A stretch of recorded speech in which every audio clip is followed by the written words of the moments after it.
అందరికీ నమస్కారం. అమ్మ మాట అమ్మాయి బాట ఛానల్కి స్వాగతం. కథ చెప్పుకుందామా?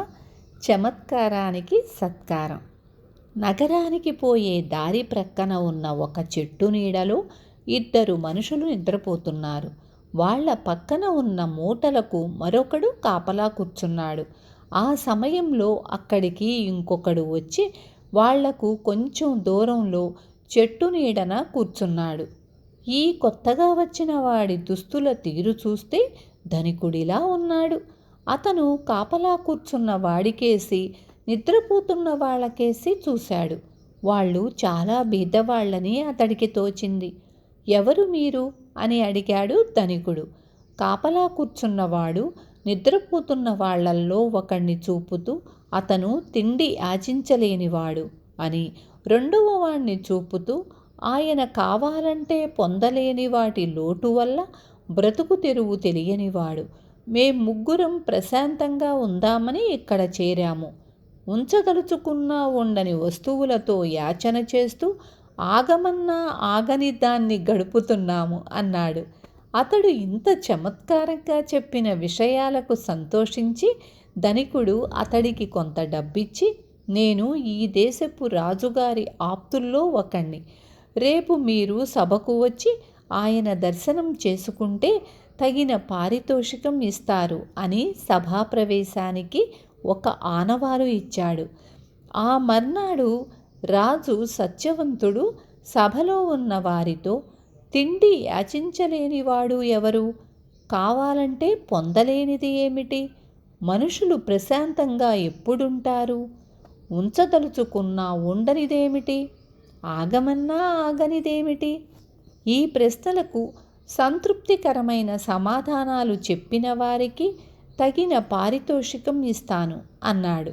సభలో అందరూ ముఖాముఖాలు చూసుకున్నారే తప్ప ఏ ఒక్కరికీ ఈ ప్రశ్నలకు సరైన సమాధానాలు తోచలేదు. రాజు కొద్దిసేపు ఆగి, సభాసదుల్లో చాలామంది పండితులున్నారు, అలాంటి వారికి కూడా ఈ ప్రశ్నలకు సమాధానాలు దొరక్కపోవడం ఆశ్చర్యంగా ఉంది అన్నాడు చిరాకు పడుతూ. అంతలో ఒక భటుడు వచ్చి, ప్రభు, ఎవరో ముగ్గురు వ్యక్తులు తమ దర్శనం చేసుకోవాలనుకుంటున్నారు. చూడడానికి కడుపేదల్లా ఉన్నారు. ఈ ఆనవాలు తెచ్చారు అంటూ రాజుకు ఒక ఆనవాలు చూపించాడు. రాజు వాళ్లను సభలో ప్రవేశపెట్టమని ఆజ్ఞాపించాడు.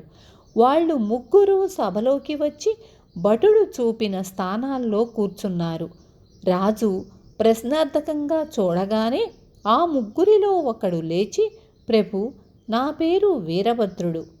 ప్రభువులకు నా పాండిత్యం ఏపాటిదో తెలియపరచి సత్కారం పొందాలంటే నాకు ఇంతకాలంగా సభాప్రవేశం లభించింది కాదు. నా తండ్రి అన్నలను వెంట పెట్టుకొని చాలని తిండితో కాలం గడుపుతున్నాను. అదృష్టం కొద్దీ నిన్న ఒక ధనికుడు సహాయం చేసి ఆనవాలు ఇవ్వడం వల్ల ఇక్కడికి రాగలిగాను అన్నాడు. అప్పుడు రాజుగారి ఆంతరంగికుడు సారథి ఆసనం మీద నుంచి లేచి, మహారాజా, తమకు మనవి చేసింది ఇతన్ని గురించే అన్నాడు. అంతలో సభాముఖాన చిన్న కలకలం రేగింది.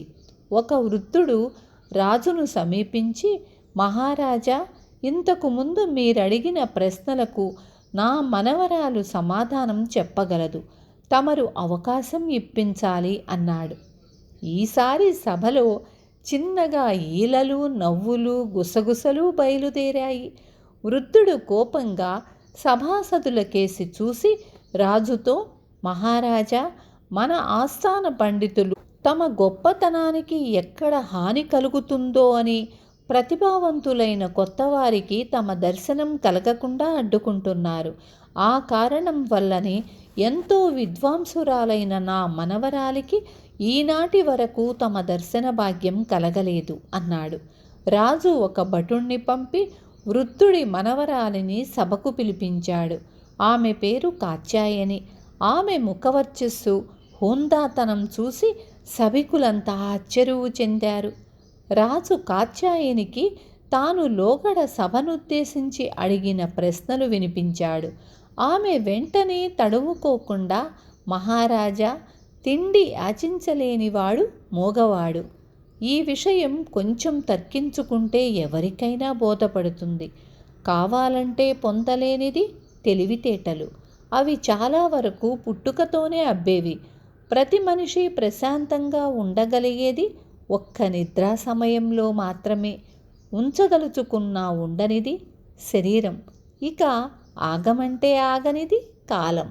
ఈ వాస్తవాలను వీరభద్రుడు చమత్కారంగా తాను మూగవాడైన తండ్రి, తెలివితేటలు లేని అన్నతో యాచన చేస్తూ బతుకు భారంతో కుంగిపోతున్నానని చెప్పాడు అన్నది. ఆ సమాధానానికి రాజు సత్యవంతుడితో పాటు సభలోని వారందరూ హర్షధ్వానాలు చేశారు. రాజు వీరభద్రుణ్ణి, కాత్యాయనిని ఎంతగానో ప్రశంసించి వారిని ఘనంగా సత్కరించాడు. విన్నారు కదా. రేపు మళ్ళీ ఇంకొక మంచి కథతో మీ ముందుకు వస్తాను.